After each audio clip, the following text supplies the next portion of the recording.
നമ്മുടെ ഡ്രൈഡ് പ്രോൺസൊക്കെ ഒന്നുകൂടെ നന്നായിട്ട് ചൂടാക്കി എടുത്തിട്ടുണ്ട്. നമുക്കിങ്ങനെ ചെക്ക് ചെയ്ത് നോക്കാം ഇതിൻ്റെ സൗണ്ട്. ഈ സൗണ്ട് വരുമ്പോൾ നമുക്ക് ഏകദേശം മനസ്സിലാവും നന്നായിട്ട് ഫ്രൈഡ് ആയിട്ടുണ്ടെന്ന്. റെഡി ടു കുക്കാണ്. പക്ഷേ ഈ കറിക്ക് ഒന്നും കൂടെ ഇതുപോലെ ആക്കിയെടുക്കണം. ഞാനിവിടെ യൂസ് ചെയ്തേക്കുന്നത് ടേസ്റ്റി നിബിൾസിൻ്റെ ഡ്രൈഡ് പ്രോൺ ആണ്. ഇത് നമുക്ക് മലയാളി ഷോപ്പിലൊക്കെ ഇവിടെ അയർലൻഡിൽ മേടിക്കാൻ കിട്ടും.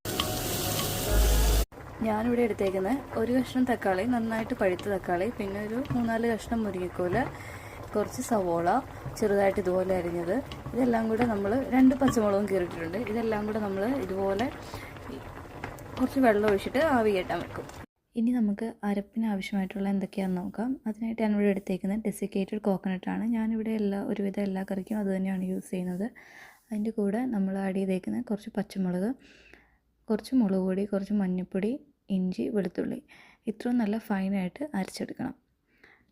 ഇവിടെ നമ്മുടെ ഗ്രേവിക്കുള്ള തക്കാളിയും മുരിങ്ങക്കോലും സവോളയും നന്നായിട്ട് വെന്തിട്ടുണ്ട്. അതിലേക്ക് നമ്മൾ ഈ അരപ്പ് ചേർത്ത് കഴിഞ്ഞിട്ട് ചെമ്മീനും കൂടി ഇട്ടിട്ട് നമ്മൾ കുറച്ച് വെള്ളം ഒഴിച്ചിട്ട് അടച്ചു വെക്കും. അതാണ് ഇനി നമ്മൾ അടുത്തായിട്ട് ചെയ്യാൻ പോകുന്നത്.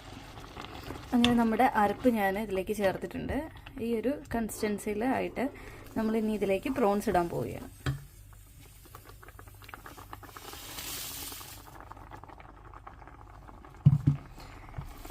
നിങ്ങൾ ശ്രദ്ധിച്ച് കാണുമല്ലോ, ഞാനിവിടെ ഉപ്പൊന്നും ആഡ് ചെയ്തിട്ടില്ല. നമ്മൾ ഇത് ഓൾറെഡി ഞാൻ പറഞ്ഞു, ഇത് റെഡി ടു ഈറ്റ് ആണ് ഈ ടേസ്റ്റി നിബിൾസിൻ്റെ പ്രോൺസ്.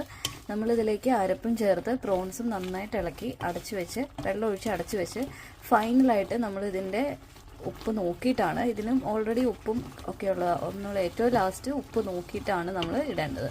അല്ലെങ്കിൽ ഉറപ്പായിട്ടും ഉപ്പ് കൂടിപ്പോകും. ഇതിലേക്ക് ഞാൻ കുറച്ച് കുരുമുളക് പൊടിയും കൂടി ആഡ് ചെയ്തിട്ടുണ്ട്. ഞങ്ങൾക്ക് അതിൻ്റെ ഫ്ലേവർ ഇഷ്ടമായതുകൊണ്ടാണ് ഇടുന്നത്. അത് ഓപ്ഷണലാണ്, ആവശ്യമുണ്ടെങ്കിൽ മാത്രം ഇട്ടാൽ മതി.